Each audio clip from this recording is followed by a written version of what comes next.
Hi guys, welcome to Best Cars for Sale in Kenya Limited. I'm James, here to talk about the two-wheel drive, four-wheel drive, all-wheel drive. What are the differences, the similarities, what are the advantages and disadvantages of the different types of these cars, and which one might be right for you. But just before I go there, let me quickly mention that we import premium quality cars for our customers from Japan, UK, as well as Asia. And the process is easy, fast and efficient. Within just 28 to 55 days, your car is going to be here in Kenya. Back to business. So guys, if you know something about two-wheel drive cars, it's that the engine only powers either the front wheel, in which case we talk about front wheel drive, or the rear wheel, in which case we talk about the rear wheel drive. Let's start with the front wheel drive. In this case, the engine only sends power to the front wheels. That means miguu za mbele ndizo engine inazungusha tu, hizi za nyuma zinafurutwa. And one thing you need to note about the two-wheel drive is that they are the most common types of cars. Even if you buy a four-wheel drive or an all-wheel drive, in almost 80 to 90% of the cases, you'll only be using two-wheel drive. The main advantage of a two-wheel drive vehicle is that they tend to be more stable. Remember, the engine is located directly above the front wheels. That means these are the wheels that are rotating, and the engine is heavily located directly above them. So it is placing the rotating wheels on the tarmac, providing more traction, or if you can put it in simpler language, a better grip. And because of that, if you are going on maybe a slippery road or on loose gravel, you'll notice that the two-wheel drive is going to feel more stable. Haita teresa sana, because the wheels that are rotating are firmly placed on the road, providing better grip. Another good thing about front-wheel drive cars is that they are the simplest to design, and because of that, you'll notice that they are also cheaper to buy. And they have the least number of components because the engine is placed just next to the driving wheels. They have the least number of components, which makes them lighter, delivering better gas mileage, as in they consume less fuel. And in terms of maintenance, they are also the cheapest. Fewer number of components means fewer parts to maintain, so they tend to be also the cheapest. The main limitation of two-wheel drive vehicles is that, remember, the engine is placed on the rotating wheels. So the front wheels are like the donkey of this car. Ndizo zinazungushwa, zinapeleka gari, na bado ndizo zinafaa kufanya steering. They are supposed to drive the car and at the same time steer the unit. Now the problem comes when you are driving around corners. Juu hizi miguu zimefinyiriwa chini and you are trying to turn them, you feel like the car is not steering properly.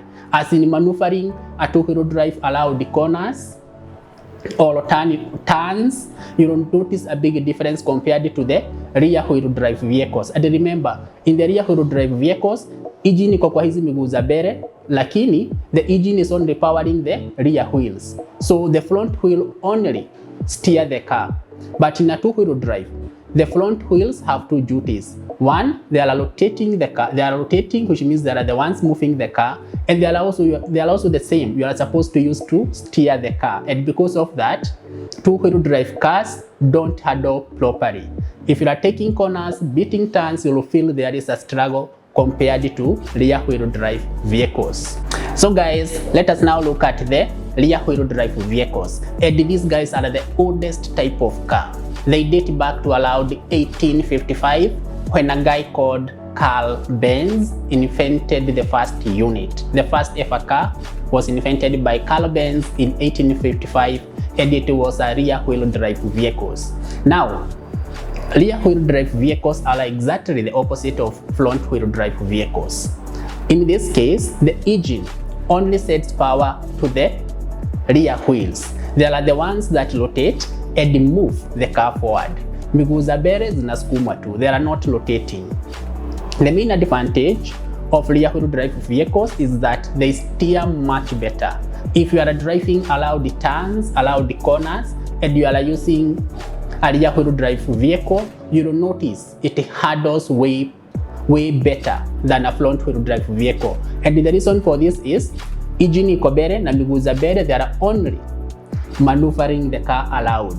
Nazo miguu za nyuma ndizo zinaendesha gari. So they maneuver much better, they handle much better compared to front-wheel drive vehicles. Also, they accelerate way better compared to front-wheel drive vehicles. And that is why sports cars such as the Toyota Supra use rear-wheel drive vehicles, because they accelerate much faster. Another thing to note about rear-wheel drive vehicles is that nowadays they are very uncommon, they are rare. In fact, they are only common in sport cars such as the Toyota Supra, and they are also common in high-performance vehicles such as the BMW 5 Series. It has stayed true to the rear-wheel drivetrain, as well as the Porsche Panamera. Other than that, majority of the cars, almost 80-90%, are two-wheel drive vehicles. Let us now go to the next drivetrain, which is the four-wheel drive and all-wheel drive vehicles. So guys, in almost 60% of the cases, customers who come to our office to import SUVs, they ask for either four-wheel drive or all-wheel drive vehicles. Let's start with the four-wheel drive. In this case, the engine has the ability to send the power to all the four wheels of the car. However, for that to happen, you have to activate the four-wheel drive mode.